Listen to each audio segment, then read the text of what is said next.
when I got done, there was like a softball swelling in the side, in the bottom of my right calf. And I was defeated. It was one of my slowest times so far. And I went to the doctor and he looked at it and he's like, I don't think it's shin splints. I think you've got a stress fracture and I think you're done.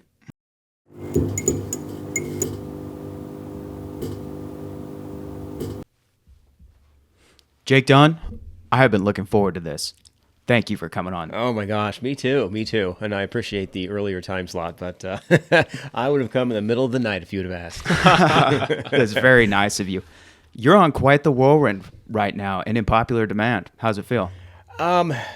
It's honestly very humbling. I've been in television for almost 3 decades, and it comes and goes. You go to public, you go to restaurants, and the YMCA, whatnot. People, hey, you're that weather guy. Nice to meet you. A great forecast. Your forecast was wrong. You stink.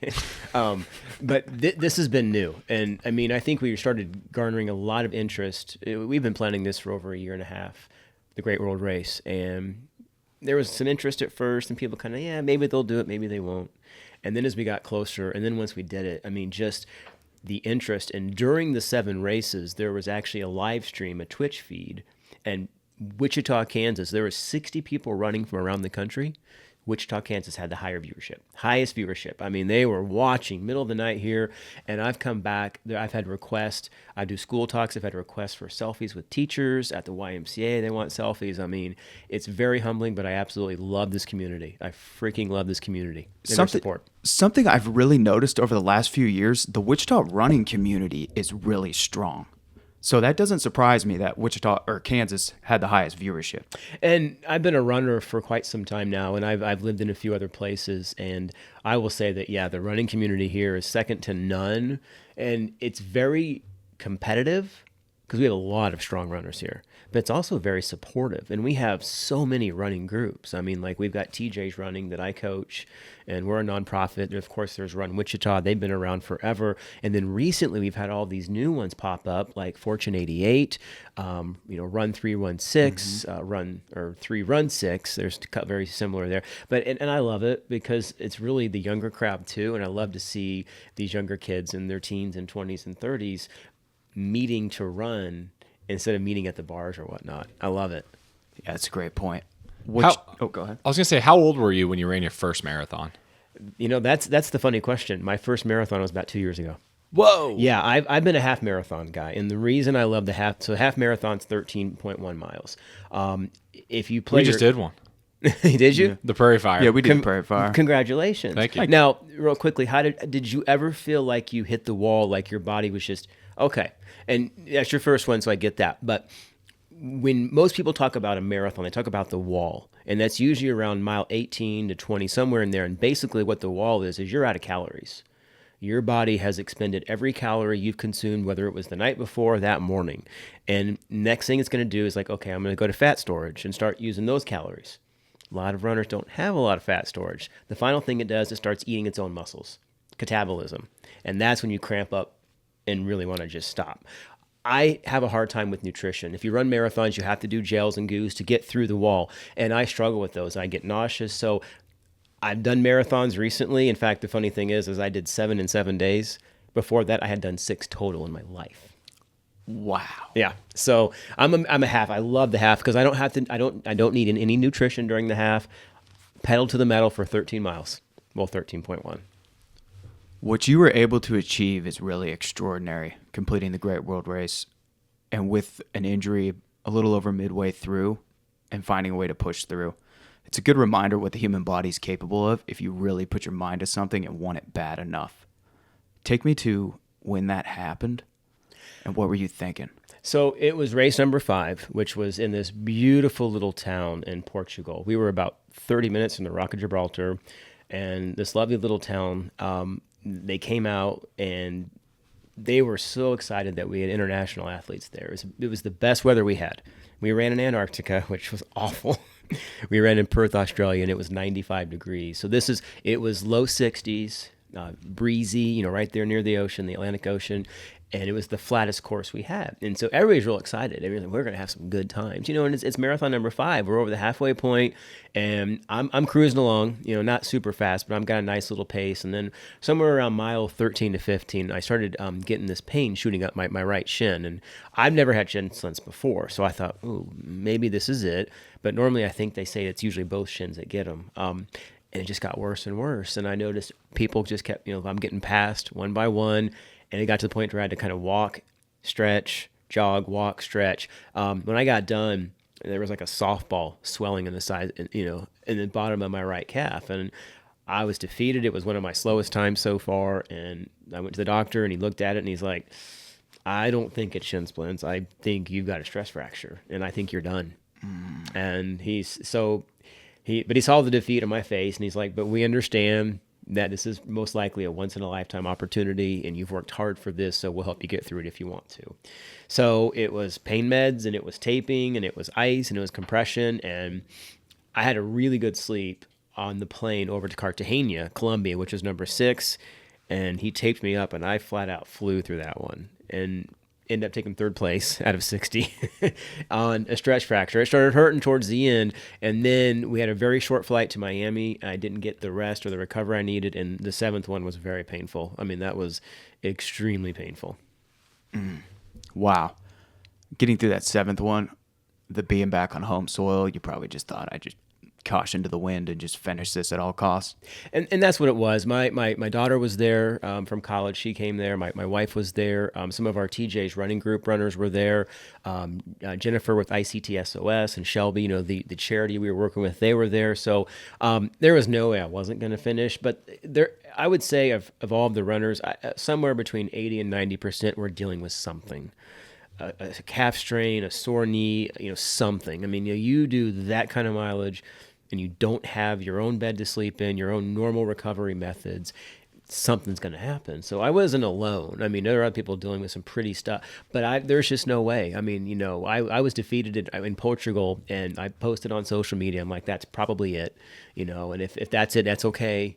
I've done 5, and it's been the time of my life. And a lot of people were, on Facebook and whatnot saying, we're going to pray for you. And then I think the next run after Cartagena, the guy was doing a Twitch feed. He was like, I think you had the most prayed about ankle ever. So, I mean, but yeah, I was not going to stop. There's just absolutely no way. I mean, we joked before, if you have to cut my leg off, I'll go on crutches. I mean, it's just, you get one shot, as Eminem said, you get one shot, man. Right. And I took it. Right. Do you think that injury, was that just wear and tear, or was it something specific that happened? It was wear and tear. I mean, even as of right now, I've done minimal miles. I mean, I've really only done a few miles lately on the treadmill, but over the past 4 weeks, I was in a boot and I did no miles. I'm at like 3,600 miles for the year. So yeah, a lot of wear and tear. The other thing is back in September, I got a slight calf strain on my left leg, and I kept having little tweaks in my left, so I think my right was overcompensating for it. But yeah, just wear and tear. I mean, 7 marathons is 184 miles, but then you've got warm-ups and cool-downs and whatnot. I ended up with 197 miles in 7 days. And before that, I did 140 in a week, and that was during my training this past year. Before that, it was 111 was my record. So, I mean, your body's not meant to do that. And if it is, it needs all the recovery it can get. 8 hours of sleep and the nutrition. And, again, they were feeding us well, but you're so tired sometimes you don't want to eat. You just want to sleep. You said there were 60 people a part of this. How does that work? Is this a lottery? No, so it's called the Great World Race, and the first 60 people that sign up can go. And we'll probably talk about this in a little while, why I decided to do it, but it's something I've wanted to do forever. That'd be so cool. I like to push myself. I like to try and get that, 3-hour marathon or, whatever. I mean, I'm a very competitive person. I always push myself to my limits, and I thought that would be sweet. But if I win the lottery, I'll do it because it's a little north of $50,000. And that includes, all your flights, your entry fees. Just setting foot on Antarctica is very expensive. And then I had the health scare a year and a half ago. And that's when I said, life's too short. And I emailed the race director and he said, let's talk. So we talked on the phone. He's out of Ireland, David Kelly. And he says a lot of people do this through charity. And the charity raises the money.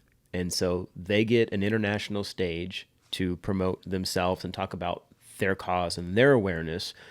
People that donate to the charity get tax write-offs, and then you get to raise money and run this race. So it's a win-win-win all around. He goes, many people go that route, and I think over half the people that were with us from all over the world, over half of them had some kind of a charitable cause. They were running or awareness or in memory of someone who just passed away from cancer. So yeah, you work through charities mostly. It's really inspirational. You brought up your health scare. Would you say a year and a half ago? Yeah, July 3rd, 2024. And correct me if I'm wrong, it was a stroke? Yeah. So I was at Channel 12 day before 4th of July, kind of a quiet crew. A lot of people were already gone for the holiday, and normal weather hit, and then got done and walked over to my weather desk there behind the set, and, I was a little lightheaded, but I thought, well, maybe too much coffee, not enough food, So I grabbed a bite to eat, took a few bites of that, and then sat down, and everything just started going blurry. My vision just left me. I started sweating profusely, and if you've been in a TV studio, it's extremely cold in there usually. They thought I was having a heart attack, but obviously I wasn't.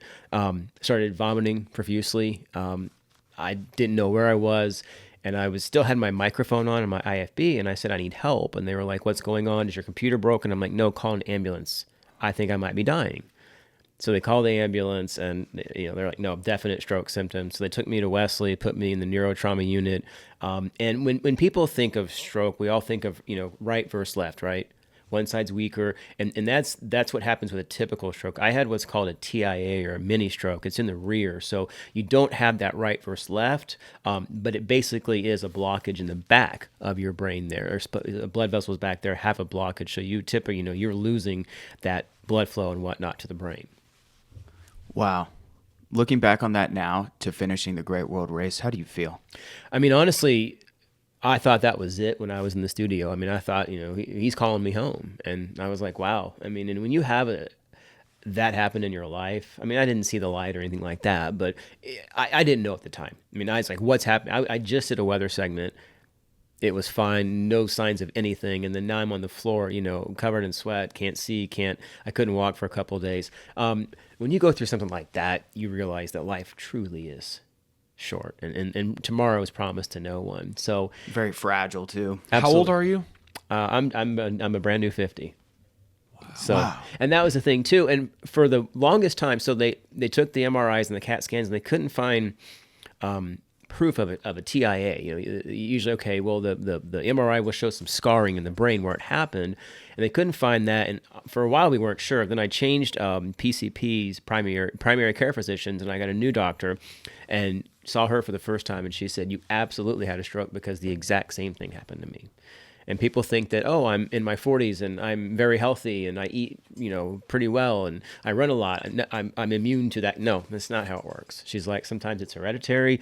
She called it, sometimes it's a cheeseburger you ate, 20 years ago. It's you're unlucky, I was unlucky, and we both have much higher risk of having another one because of that. But there are things you can do. Like I always have 5 baby aspirins with me, because she says if you feel those symptoms on, eat 5 baby aspirins. That's going to thin your blood out, and that could save your life. So, I mean, I'm not saying it will happen again, but I have to be prepared like it will.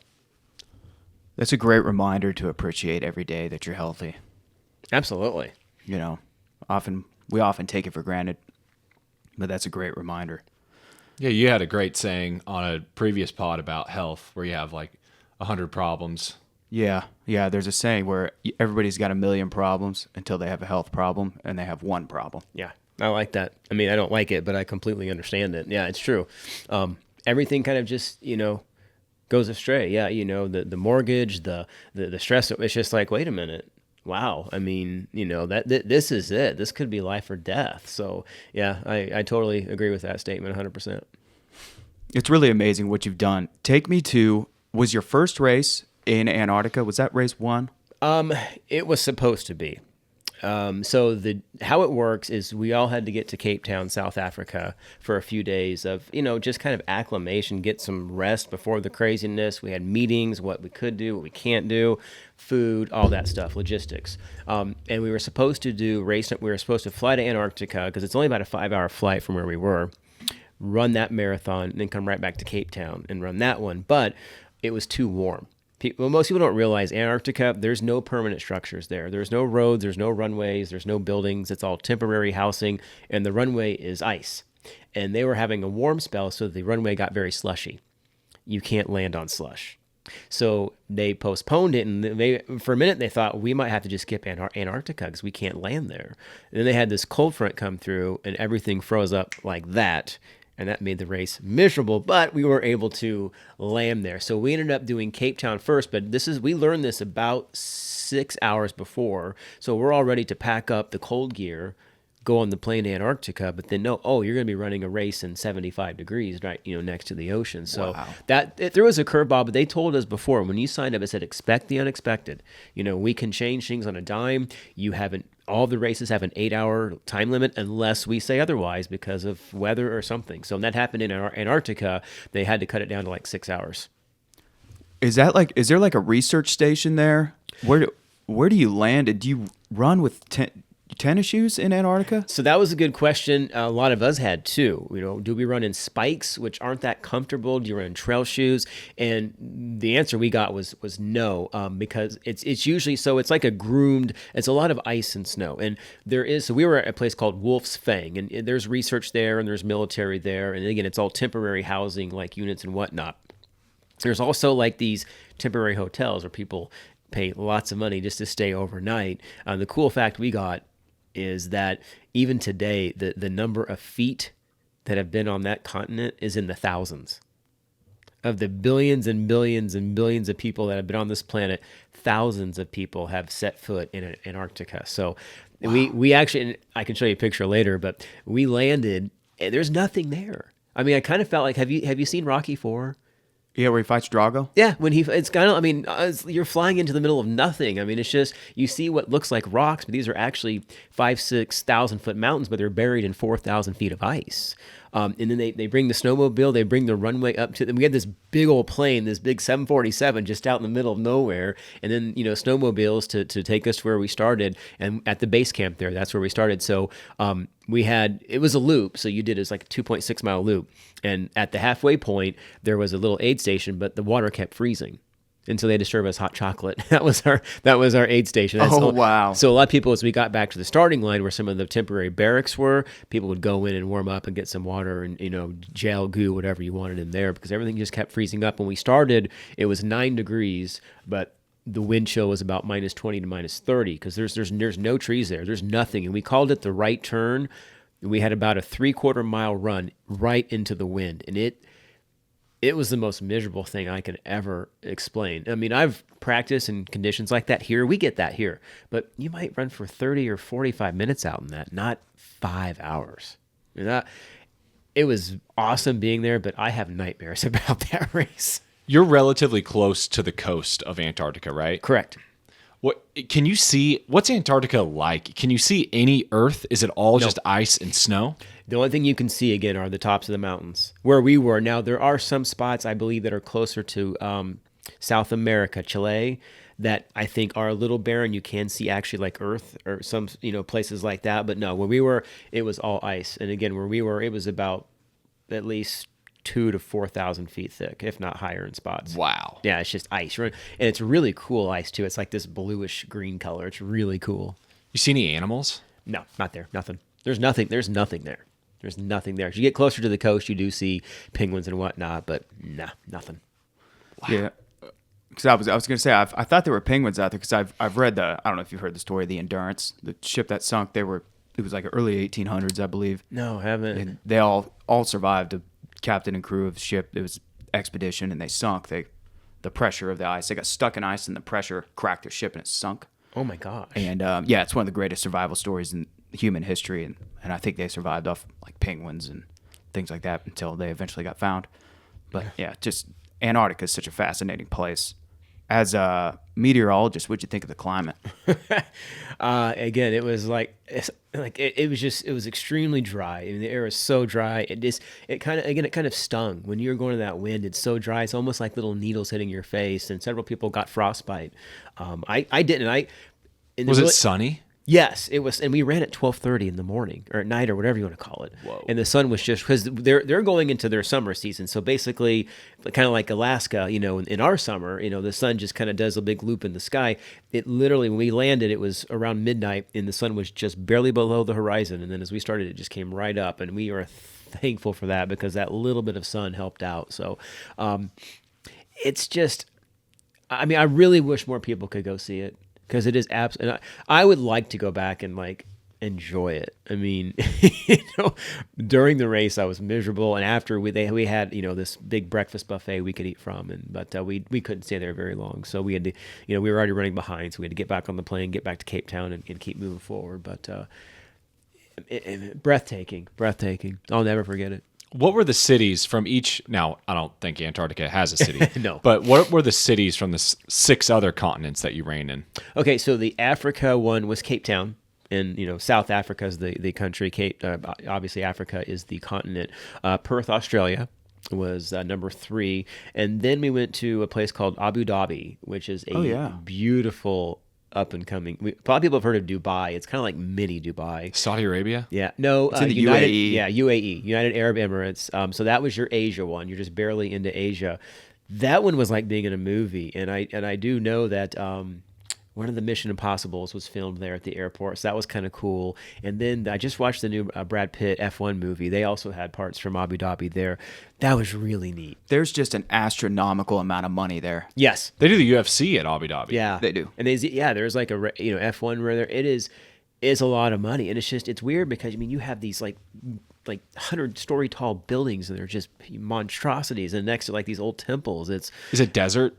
Yes. Desert climate? It's desert, but it's kind of, and I'm glad we ran there because in the middle of summer it's awful because it's not just hot, it's also humid because they're on the I'm going to draw a blank here on the body, Persian Gulf.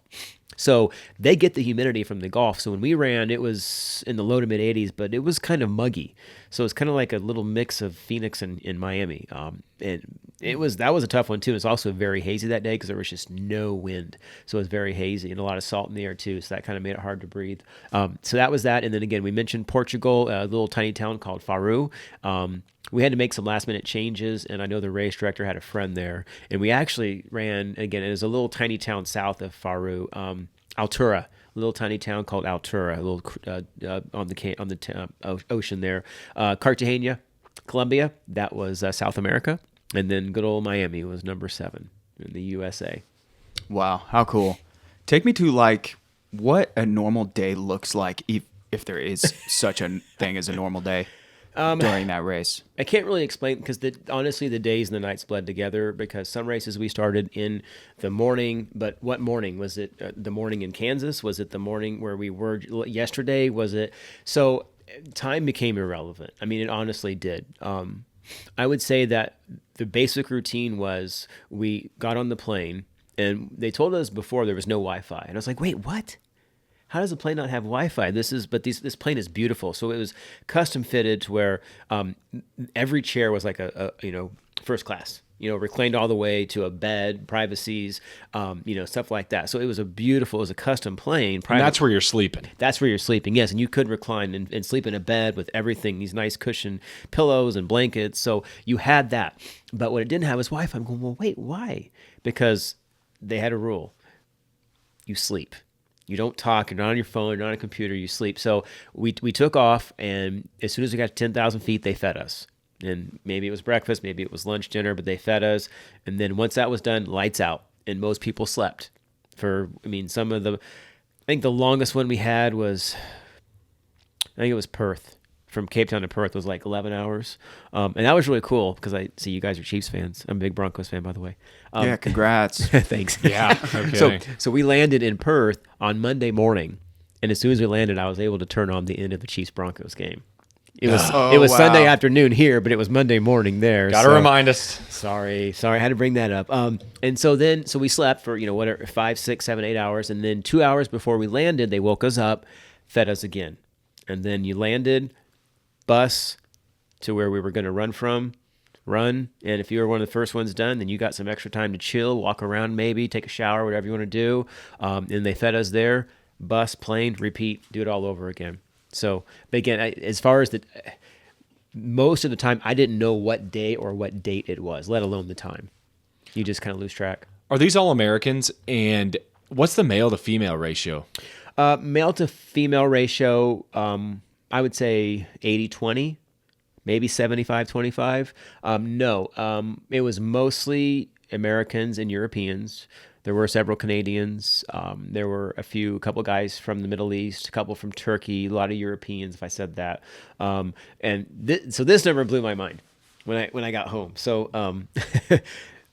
when I found out of all the people on the globe, again, now through the sands of time, the amount of males that have run a marathon on all 7 continents, just doesn't matter if it's a week or just males, 453. I'm one of 453 people on this planet that have run a marathon on all 7 continents. The women number was like 160. Wow. Yeah.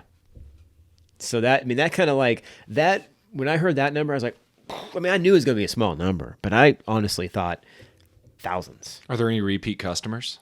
Yes, there are. Wow. And again, there were people on there that were extremely wealthy and can, that is not a big deal to them. That's like us going to Disney World or whatever. So there was one guy there were 2 guys that were doing it for the second time. And then there was one guy, we call him Dan the Man. He was doing it his 4th time. He's from Oklahoma. He's 80 years old. And he was doing it his 4th time. He's a retired lawyer, partially retired lawyer. We're at in Oklahoma. It was outside of Oklahoma City. I can't remember the exact. It was a smaller town, but yeah. Man, what an inspiring guy. Oh yeah, we loved him. Being Dan 80 the and Man. doing that? Mm-hmm. You talk about yeah. There was. I met, and that's the cool thing too. Is like now we're like a fraternity or a sorority. Call it what you want. Most of us we're all friends now on Facebook. We still have our what is that app now that we're on? Do you know his real Strava? name? Dan. I could find. I'd like to pull him up. Look at him. Oh, here we go. Good work, There Blake. you see. There we go. Yeah. Look at you, Blake. Dan Little. 81. So see, I was even off there. Yeah. He is so nice. So nice. One of the most wonderful people ever. Wow. That is remarkable. Doing that at 81 is hard to comprehend. Yeah. And I know it was his 4th one, but I can't remember when he did his first one, how old he was or how young he was, I should say. But yeah, but now again, we're, the WhatsApp where we all keep in touch. We talk about meeting, at this, like some of us are going to go to Detroit and run the Detroit Marathon. Cause that's a cool one too. If you're interested, the half marathon and the marathon in Detroit starts in the United States, goes into Canada, and it goes back to the United States. So it's one of the only marathons in the world where you run through 2 different countries at the same time. Oh, wow. So I lived in Michigan for 10 years. So yeah, so I want to go back and do that one in October. Oh, how cool. Assuming my leg will let me. Or my wife will let me too. I know you were there in these places for such a short period of time, and I know you said you want to go back to Antarctica. Was there any other places? I'm sure most of them where you thought, damn, I'd love to go back here and just spend another day or a week. Cartagena. And I think because, Colombia. We all kind of have, most of us probably have this image of what Colombia is like, It's beautiful. Cartagena is take your breath away beautiful, very friendly. And like any of those countries, it's got its places that you want to stay away from. Jamaica's got them, Mexico's got them, we've got them, let's be honest. Mm-hmm. But man, it was beautiful. Because we had time there. After that one, we actually had a room in one of those resort hotels for like 6 hours, 8 hours. A lot of us we had to the pool and hung out, had some beverages and had some food and hung out together. So yeah, and it's very affordable. Only it's called the Colombian peso, and I ordered a beer and it was like $20,000, but it was 20,000 Colombian pesos, which is like $3. So, but it's extremely affordable there. It's a very affordable trip if you're looking for something like that. Wow. Just don't get scared off by the exchange rate. Yeah. Yeah, that looks daunting. Yeah. Hotel rooms, $100,000 a night. Whoa, wait, what? No, Colombian pesos. Wow. Yeah, not dollars. Not dollars, yeah, Colombian pesos. Take me to when you finished. I know we kind of touched on it earlier. How'd you feel? So we mentioned that was a very painful run. I fell twice because I was completely losing, I was losing the feeling in my right foot. and I'd plant it and I would just fall and stumble. I had a couple of my runners from TJ's pacing me, helping me out, and a couple times literally, I'm using them as crutches, and then the feeling would come back and I'd start jogging again, and then it would go away and we'd have to walk and stop. And I got to about less than a mile out, and you could see the finish line, and I knew my wife was there and my daughter was there, and I just said, F it. And I just went into this full out sprint mode, and crossing that finish line, I mean, just a wave of emotion. And you can obviously tell I'm a Rocky fan, because I go back to where Rocky was looking for Adrian in Rocky 1. He couldn't find her. So we're on this very popular running path, on Miami Beach. We didn't close it down, so there's all the locals are coming through there. So it was very chaotic at the finish line. And I got done.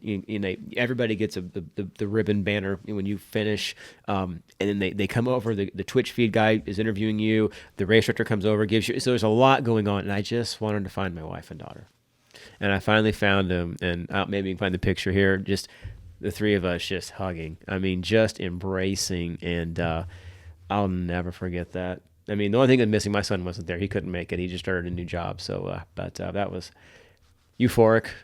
And even at times, I still don't think I finished. Wait, did you really do that? Did you really finish all 7 of those? So, yeah. Where'd you finish at in Miami? Like right on it would be awesome if you finished right on the beach. Oh, we were. Yeah. Right. Right on the beach. People actually went out and, walked into the Atlantic with their medals and stuff like that. I could barely walk. I mean, I was in so much pain and swollen that I could barely walk. So I didn't do that part, but no, we were right there on the beach. Knew it was beautiful. It was, it's probably about, we started that one 7-ish in the morning. Most people were wrapping up by midday. It was probably like upper 70s, a little breezy. Oh, just nice. It's fantastic weather. Nice. I mean, warm if you're running. You're pretty sweaty, but really, really beautiful weather. That's so cool. Has life felt somewhat strange since you finished? Because, I think back, even now, it's nothing compared to the Great World Race, but even when we finished the Prairie Fire, you build up to it and then you run it, and that's all you're thinking about at the time, because distance running is so painful where it requires all of your focus. I don't really think about anything else. All of work, all of life's things are all put on the back burner. And then you finish it, and then I was like, damn, no, I just got to go to work on Monday. Yeah, exactly. And we got back, so we stayed a couple extra days in Miami, and we got back, well, technically like Sunday morning at like 1 a.m., slept in, and then I went to work on Monday, and people are like, are you nuts? You can't even walk, and you're going. But I needed to go back to work, and I only had 3 days because we had Thanksgiving. But that was exactly how I felt, and now it's like I'm searching for what's next. And people are like, what is your next? And I'm not talking about my event, but like, it was like planning a wedding. You plan a wedding for a year and a half, what have you. And it's just planning or training, and you're doing this, and it consumes your life. I mean, I was training for 4 hours a day, or 3 to 4 hours a day. And then you get to it. And don't get me wrong, the runs were very slow. The runs were painful. But the whole week itself, gone. Just blink of an eye. Wow. And now it's like I am. I mean, and thankfully it's the holiday. So, I've got my daughter got back home from college, and my son gets home on Monday. So I've got that to look forward to. But now it's like, what's next? And I'm like, I don't know. Have you ever met the St. Vrain boys? Braden and Jen, or I always do that. Jaden and Brennan? Yeah, Jaden and I Brennan. have not. Because Jaden won the Backyard Ultra. Is that what it's called? Yeah. Here at Sedgwick County. Wait, is that Jaden Vo? St. Vrain. No, St. Vrain. Okay. There was another guy, another Jaden, that I paced 3-hour marathon for Prairie Fire, and I ran with a young man named Jaden who was just a beast, and he did the Backyard too. But I know that he didn't. I don't know what he finished in, but Finished with like 110 miles or something like that. I think so. And then Brennan ran the what's that one called? Moab 240. wow. Yeah. Moab, Utah. Yeah, that's Beat David Goggins. Okay, I've heard of him. I Yeah. don't know I don't know him personally, but no, a guy I work with, Max, was telling me about him. Yeah, and Max Dutton, yeah. The reason I brought them up because they said the same. Like Brennan said the same thing. He's like, now what? After he finishes that race, it's like, all right, now I got to look for something else to do. And I think and I've kind of built up that too. Whether it was okay, I want to do a half marathon in 90 minutes, and then 80 minutes, and then a full in 3. and this was it. And I honestly don't know what's next as far as the running standpoint. I will say that I have great world race speaking engagements through May. Wow. Not continuously, but I've got, speaking engagements all the way up now to May. So I've got one more tomorrow. I'm going to take a couple weeks off for the holidays, enjoy my family, and then literally hit the ground running in January. A lot of them are schools because I do school talks as well, being a meteorologist. But churches, community centers, they're just again, it's our community. They love it, and I think the fact that again I'm the only known Kansan to complete this, first and only known Kansan to do this. This community is really supporting me. They're like they're proud of me, and I love it. I mean, it's amazing to do that for them, and again for such a great cause. If the financial cost of it was taken care of, like if you could assume, all right, I don't have to worry about that, would you do it Yes. again? You would. Yes. That was fast. Yep. I think I knew where you were going. And here's the reason why, because I would do a few things differently. The training, I think I was spot on. I'm a very competitive person, and I was told that if I ran pretty quickly, I could maybe finish in the top 3 overall times. And so that got into my head. And so I think I started running a little too fast. I would enjoy it more. I mean, don't get me wrong, I enjoyed it, but I would enjoy it more. I would converse with the people, more, meet them, get to know them better during the races, and just really soak up the culture a little bit more. Again, it was that, okay, if I could redo my wedding, what would I do differently? So yes, I would absolutely do it again in a heartbeat. What was your fastest versus slowest time? The fastest was Cartagena, and I think that was right around 3.5. That was your 6th race, right? Yeah. That's amazing. And That is amazing. And the slowest was, Antarctica. That was like, so all of the races had bibs, okay? Electronic bibs, so they could track, because they were all loops or out and backs, every single one. And Antarctica, they didn't have, because there's no Wi-Fi there. There's no cell phone signal, it's just guys out there. Oh, here comes, bib number 37, 1 lap, 2 laps, so on and forth. And, my watch is buried underneath my clothing, so I'd kind of look at it a couple times, but people are like, don't you just keep track? No, you're not keeping track. You're trying not to die in these conditions. You're just running and you don't even want, how many more do I got? I don't know. I don't care. And so he's like, you got one more. I'm like, okay. So I did my last lap, finished. Yay, medal. Hey, got inside, got some food, took off my clothes, looked at my Strava, and it said 30.1 miles. I'm like, wait, what? So I ended up running an extra lap, and that's why it was 5 hours. But it still would have been like, I don't know, 4:40, 4:45, something like that. But yeah, that was my slowest one. There was some walking there too, because it's slippery and your feet were getting sore. So yeah. Do you have any idea who won that Antarctica race and how fast it was? I don't know the time. I believe it was Paul. So Paul from Dallas, he runs marathons in like 2.5 hours, 2 hours and 40 minutes. And a lot of you may not listen, may not understand. Like the world record for a marathon is around 2 hours. If you run 2 hours to 2.5 hours, you are elite. You are one of the best runners in your state, your community, whatever. I mean, we might have a few of those in Wichita, but you can probably count them on a couple of hands. 2.5 to 3 hours, you're a really good strong runner. You're up there in the upper echelon. 3 to 4 hours, that's good times. 4 to 5 is a really good time, and then so on and so forth. So that helps you out. So Paul and Ryan Fleming were the 2 fastest ones. Ryan's from Seattle, Paul's from Dallas, and Paul was here we go. So this is the Antarctica ones. This is all of them. Oh, all of them. Okay, so there he is, Antarctica. So Paul did 4 hours and 8 minutes, and so that was I'm not sure if that's the fastest. It looks like it might be the fastest. Right now, it's what I'm looking at. Yeah. Hey, you were less than an hour behind him. Yeah, and I ran an extra lap, so Yeah. Right. Yeah, that's true. so. Wow. Truly amazing. Yeah, it was it was so much fun.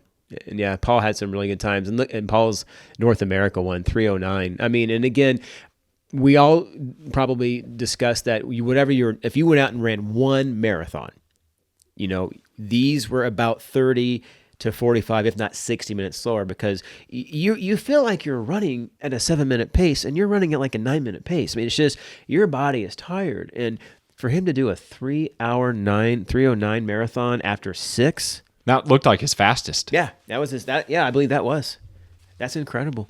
Yeah, that is truly amazing. Is there anything you appreciate more that you may have took for granted before the race? My wife.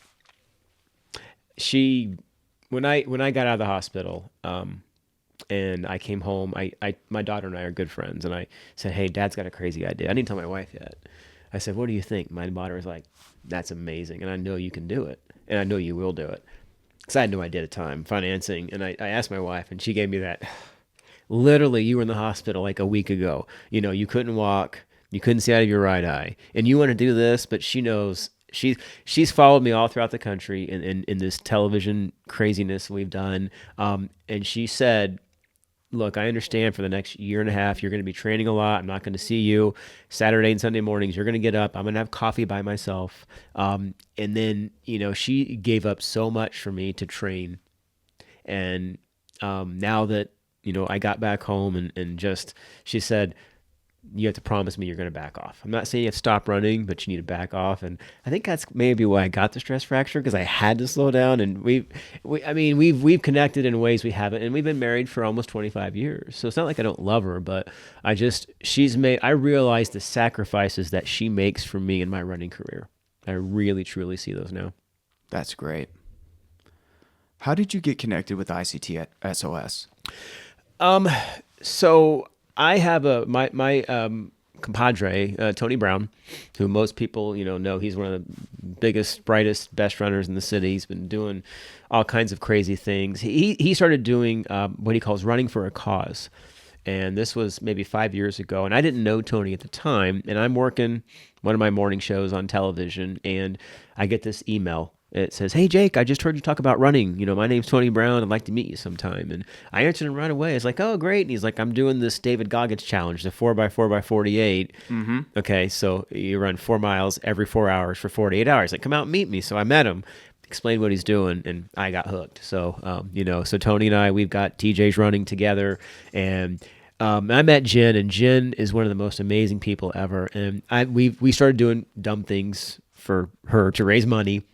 And I've done ice cream eating contest, and then when all this happened and I heard about, hey, work through a charity. So I call up Jen and it's like, "Hey, I've got an idea for, to raise money for." She's like, "Okay, like, don't you want to know what it is yet?" She's, "No, the answer is yes." And I told her, she's like, "Oh boy, but yes, we'll do it." Wow. So, and again, the question I get asked too is, so if you don't know, ICT SOS is human trafficking. They combat it. And the question I get asked, is that really a problem? It is so much more of a problem everywhere, and including Wichita, than you'll ever imagine. And we all think of the movies, those awful, awful scenarios that we've seen. It's so much more than that. And so there are the victims that, have nowhere to go and have no money, no home, no family, no nothing. They bring them in, they counsel them, they get them back on their feet. They help the children, they help the survivors, but then they also go out to all the schools and teach the kids how to not become victims, because if you're just a person with a big heart and you're getting gasoline and someone comes up to you with this story, and then you're gone and your family will never see you again. So it's, and again, Jen is a wonderful, wonderful person. And we all agreed that, we were going to raise the money and then raise a bunch more for her. And I'm happy to say that we've done that, but we're still trying to get more. That's such a great issue, great cause, because it's horrible how often that happens everywhere, and Wichita is no different. It's not. And, I-135 and I-70 are two of the more popular trafficking routes, and Salina's right there smack dab in the middle of both of them. So, yeah, it's a lot more. It's a lot more than you think. And Jen just does so much for this community. So, and I'll keep raising money for her till the day I die. So that's fantastic. What you've done is extraordinary, man. It really is. Thank you. If somebody feels sort of stuck, what would you tell them after taking on a challenge like this? I mean, I think, so you mentioned a while ago that, running is mental, and I don't mean it like that. I mean, when you're out there doing, maybe it's your first 5K or your half or full, your mind doesn't think about, the bills or, the stress of work, or I got to get this project done, or I've got this, I've got to buy these presents. Your mind is in the race, and it's up to you on what you want to focus on, the good or the bad of the running, because they're both there. So you take yourself there, and okay, what was the question again? No, just if somebody feels stuck in life, I feel like you have a unique perspective after achieving something like this. We are all way stronger than we think. I learned that about myself, both before, as I got through with the mini stroke, and then during the race, pushing through the injury. We all have that voice, you should probably stop. You should probably sit this one out. You should probably, a couple of times that might be true, but most often it's not. We always try and talk ourselves out of things, whether it's finishing that run or, finishing that project, or, you're in a bad spot in your life. I mean, we're all there, we all are struggling with something. And don't give up on yourself. We are so much stronger than we could ever imagine. You're exactly right. And that's great advice. Man, what you've done is truly extraordinary. It is. And I mean, sometimes some days I wake up and I'm like, man, you did that. And the other days I'm like, wait a minute. No, it's still a dream, or, pinch me or something like that. So, I wish more people could experience that. I mean, it is so cool. I mean, to see the entire globe, well, not the entire globe, but, a good chunk of it. I mean, we flew, I did the math, 36,000 miles flying. I wish more people could experience it. I really do. Did the locals line up and watch you guys run? Did they know you were coming? Yeah. So the town, Altura in Portugal, we arrived on these buses and we were in shock. I mean, there were so many people out there ready, and then they let the school kids out on their lunch break, and they were lined up on the streets giving us high fives as we're coming through. So every town had we had our traveling crew members, like we had doctors and trainers, and then the social media people, the videographers, and so on and so forth, the race director, his assistants, and whatnot. And then every place we landed, we had a ground crew that was there to help us as well. And those were filled with locals, and they were so friendly. I mean, Perth sticks out right now. That was a really cool community. It wasn't like it was well advertised, like, hey, come do this, but we were on normal jogging paths that a lot of people use, and they're like, whoa, this is pretty neat. So, yeah, the ones that, and then they were asking us, they're running with, like, what are you guys doing? We told them, like, wait a minute, you are doing 7 marathons? Which one is this? Oh, this is number 4 or whatever. And yeah, so. Wow. How cool. Well, Troy, you got anything? I do. I want to talk about your day job for a minute. So you are a meteorologist. Correct. Take us inside of the news studio during tornado season when the conditions are right for a big tornado to rip through. That starts with kind of like a morning briefing. And if it's going to be like, let's say we're like in a level 4 or level 5, most people here understand, that outlook with all of the big blobs, and it's the pink or the red one.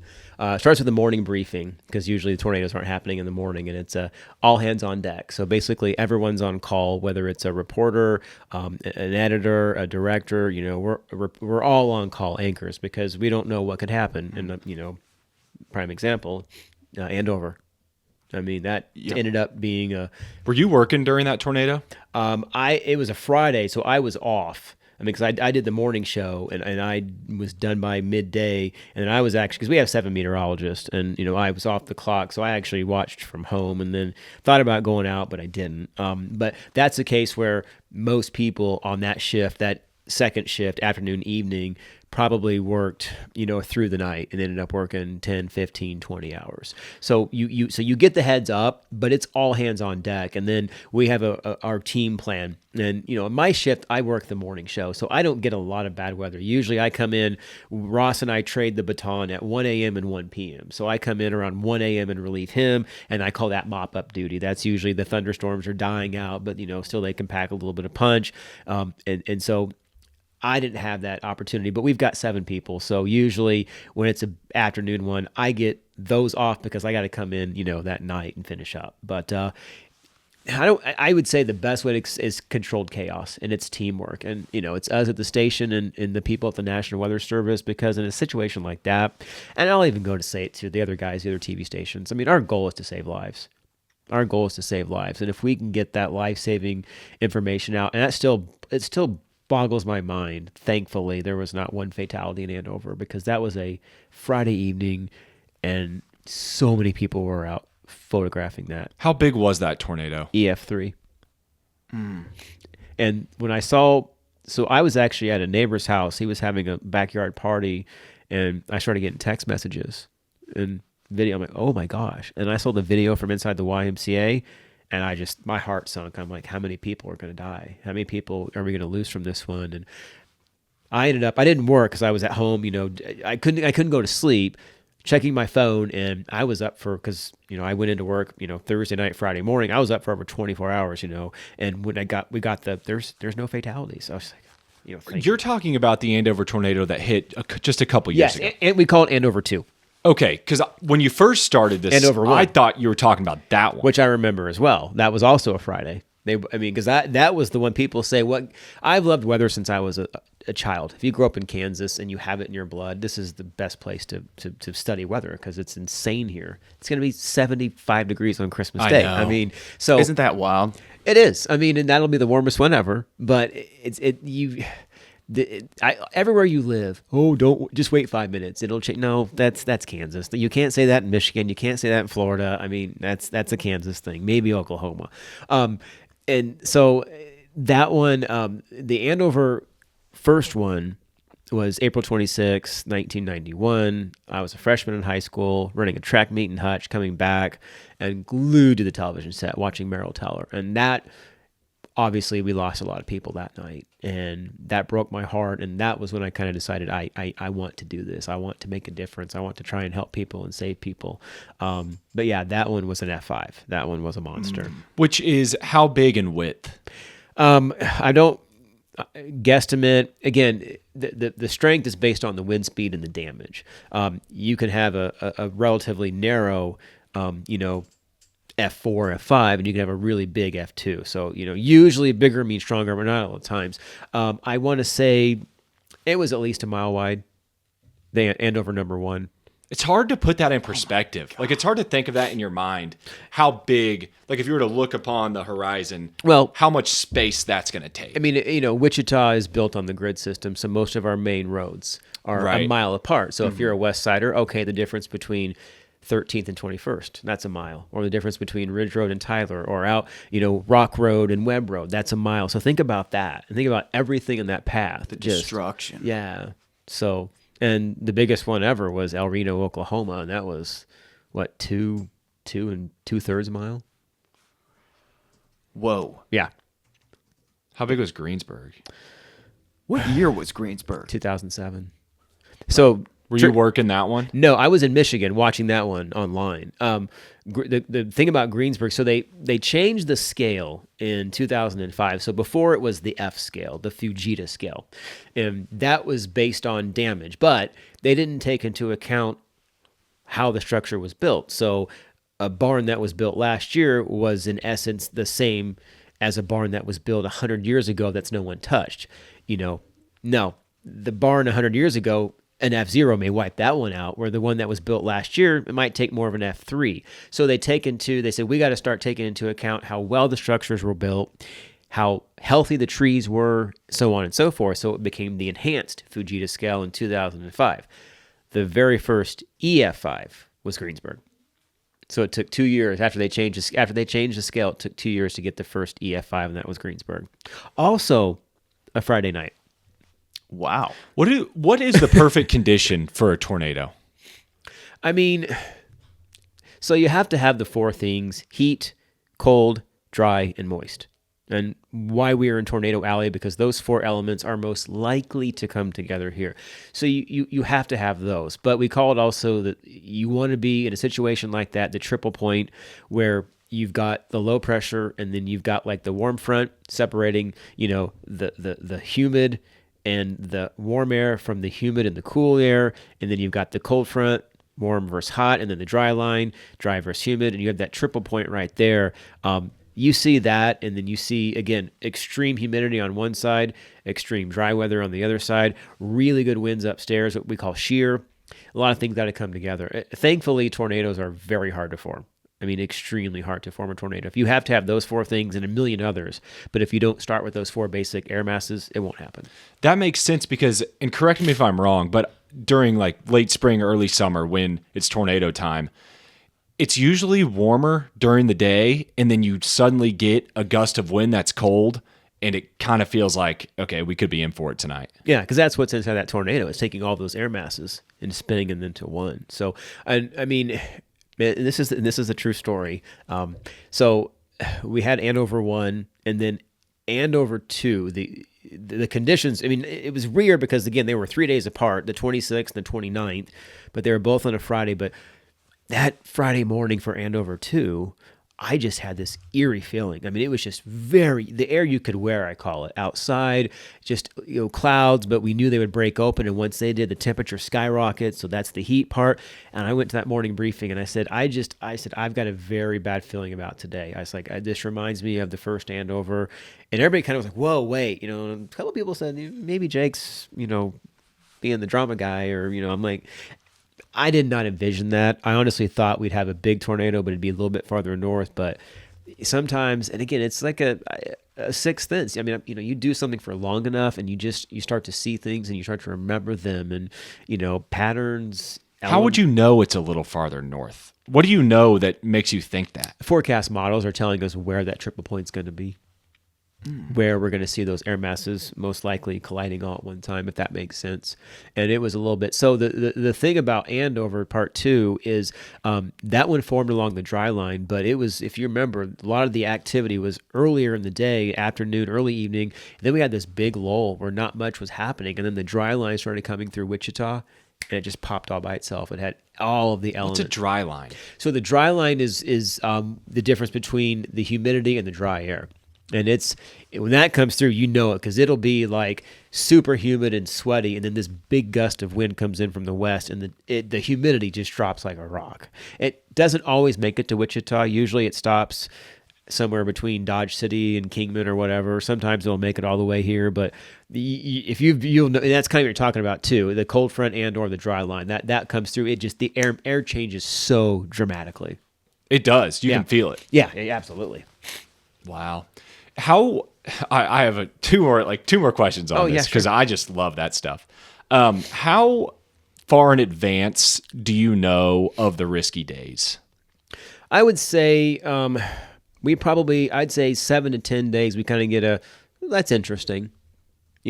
Forecast models that far out they're accurate in terms of like the overall weather pattern, but exactly the timing is what we don't know. And, things can adjust. So 7 to 10 days out, we get okay, you've got my attention. Can you forecast dry lines? Not that 10 far. days? No. So what are you seeing 10 days in advance? What we're seeing is like a big trough, like the jet stream, or they call it the atmospheric river nowadays. So basically it's that upper level winds. So you want those to take like a really big dip. Okay. So maybe like really strong winds going across the Rockies, maybe diving down into West Texas and then going through Oklahoma and Kansas, because that's going to help the storms form. So we'll see that. We'll see like just tremendous lift, whether it's going to be extreme heat, humidity, both, contrasting air masses. So we start to see, is it going to happen?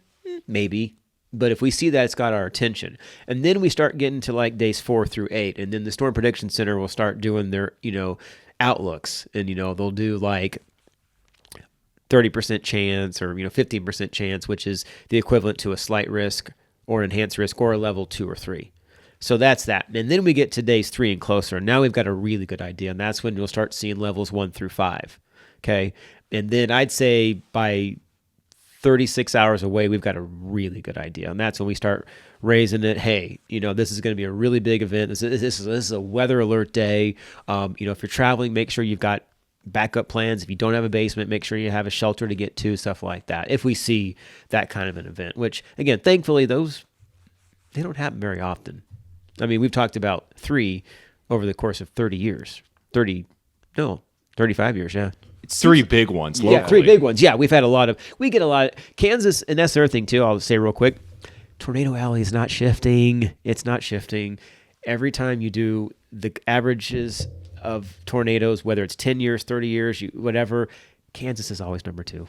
I was just about to say.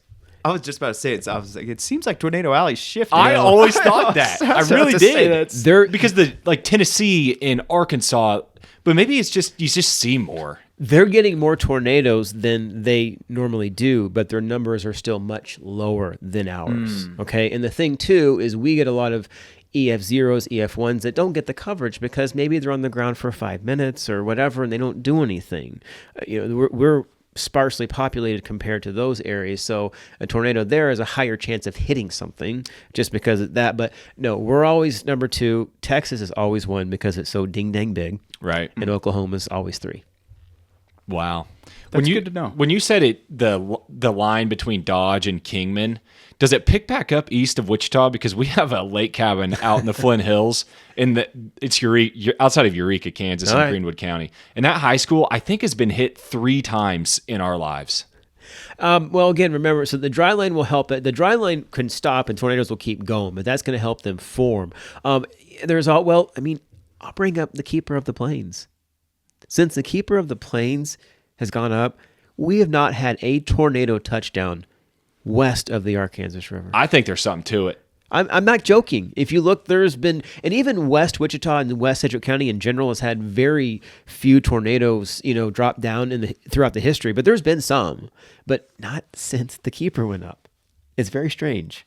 It's a coincidence. I promise you. Do you think there's anything to that? No, it's a coincidence. I don't know. I mean, maybe you believe in stuff like that, but because as soon as I say that, then this spring we're going to get nailed in Maze or something like that. Sorry, Maze. I live. The Keeper of the Plains going to get destroyed. Yeah, exactly. That'd be awful. Every myth. Yeah, knock on wood. Will eventually get debunked. Like a tornado can never move through downtown Nashville. Tornado can never move through a city with mountains, Salt Lake City. I mean, weather myths are just that. Do the people, so there's tornado chasers that are independent, but the people that you have working for you, are those employees of the news stations, or do you contract that out? We contract that out. Yeah. No, we've got Rodney Price, who is, does weather for us, but he also does radio.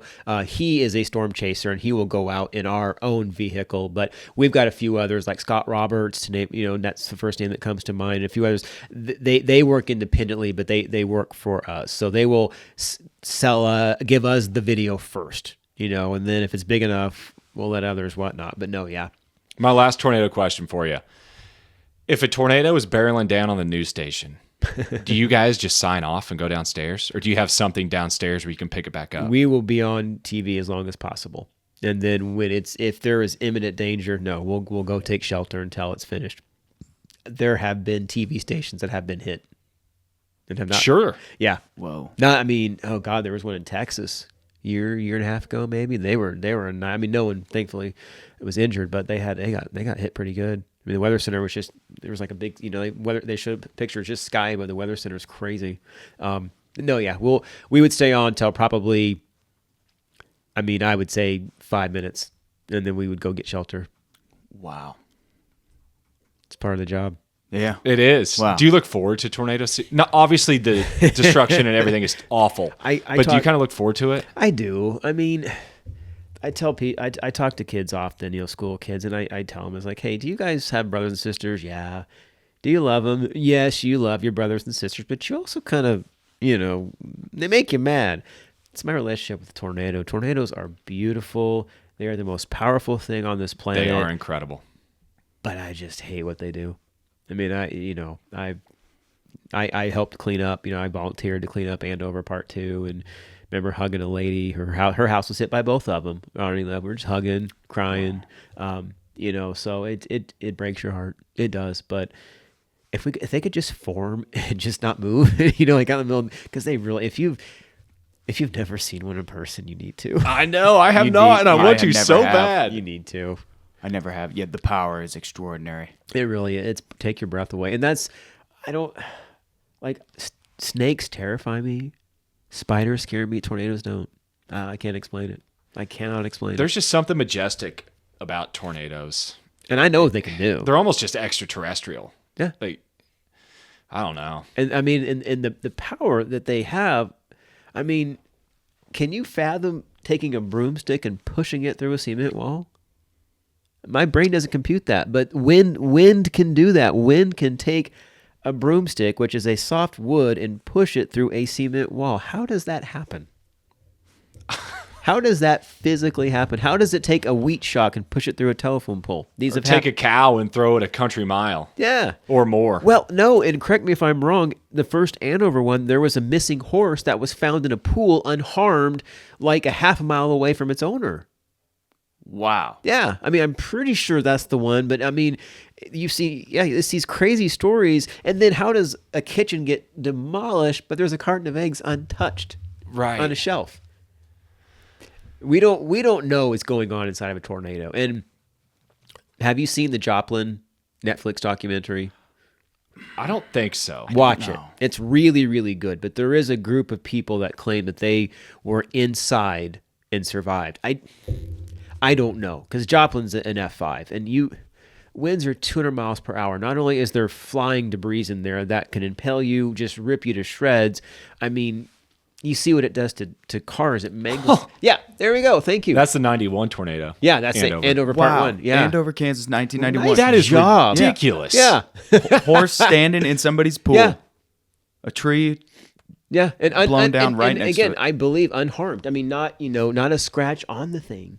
Wow. It looks to be doing all right. Yeah, he's taking a swim. That's unbelievable. Yeah. Oh man, again, that picture right there, it just brings back memories. That predates AI too. Yes, a long time ago. That is not Seriously. That is real. Ladies That and is an gentlemen. AI picture. Yeah, I know. That's an AI picture. Looks it like does. an AI picture. But that is real. man. Amazing, man. Yeah. Amazing. Well, Jake, you got anything for us? This was a blast. Oh man, no, this is awesome. Big fan of your guys. I started, once you made me the offer to come on, I'm like, I'm gonna take a look. And like I said, you guys got some big hitters in this city. I'm really impressed with your show and the people, the guests you have on. So I'm honored. I'm honored to be here. Thank you, man. Thank you. We've talked about this a bunch, but there's just a lot of people in Wichita that we both find very interesting, and we want to have conversations with them and put it on the internet. That's what we like to do. I've lived around a lot, and people, what's Wichita like? I'm like, it's the biggest city you've never heard of with the nicest people. I like that. I think that's a great summary. I mean, our downtown is pathetic, and it has been forever. I love it. I love you, Wichita, but come on, man. Our downtown has not changed in a million years. But Pump House doesn't do it for you? No, like the buildings. I mean, like Oklahoma City is going to have the tallest building. I don't know. I mean, it's just like our downtown is just, it's ugly from a structural standpoint, but we have so many great restaurants and a wonderful nightlife and just the art community. I mean, in the running community and just all the, it's just an amazing city. And I know I'm biased because I was born here, but I've also been around, and it doesn't get the credit it's due. But it's so cool. I keep hearing all these stories of, people that are moving from California because of the cost, and they're moving here. I've got 2 people in my neighborhood from California now. Wow. Yeah. For cost of living. The Great Migration. Yeah, and they love it. They find it interesting. People think that, these miles and miles of wheat field where you can't see where you can see nothing for, people think that's cool. I mean, wait, I can go out to the Flint Hills and not see a tree forever. Some people that live in areas that have nothing but trees are like, man, that is neat. That is really neat. So Dad told me a story about taking some people out to Greenwood County, and when it opens up, the Flint Hills open up after El Dorado, they were just stunned. Like, I've never seen anything like this before. Yeah, I remember. And we take it completely for granted. Yeah, my wife, Michigan and Georgia, Florida is where she's pretty much called home, and that's trees everywhere. It's all she's ever seen is trees. And I remember we flew into Kansas City, and we were driving through the Flint Hills. She's like, "Oh my God, this is gorgeous." And then, fast forward 20-some years later, my son graduated from KU and back and forth all the time. And every time she just wanted to take pictures. Just beautiful, beautiful. Yeah, it's unique. Yeah. Especially when you get out east into the Flint Hills. It's really unique. Yeah, if you like that drive on the turnpike, man, take the scenic route. What is it? Strong City, Cottonwood Falls. Dude, take the scenic route. Oh my, dude, take your breath away. Yeah, amazing. Well, Jake, thank you so much. My pleasure. Congratulations on all the success. Yep. It's really extraordinary to see it and follow along. So thanks for what you're doing for Wichita. My pleasure. It's really cool. And everybody listening, Merry Christmas. Yeah, Merry Christmas. Wow. Yeah, it's coming up fast. It's gonna be 76. What is that? A green Christmas. Malakihika, whatever that is. Yeah. The Hawaiian way to Yeah. say Merry Christmas to Yep. you. That's yeah. a great song. It is. Who is that? Malika Maka. That's not Dean Martin, is it? Ben Bing Crosby?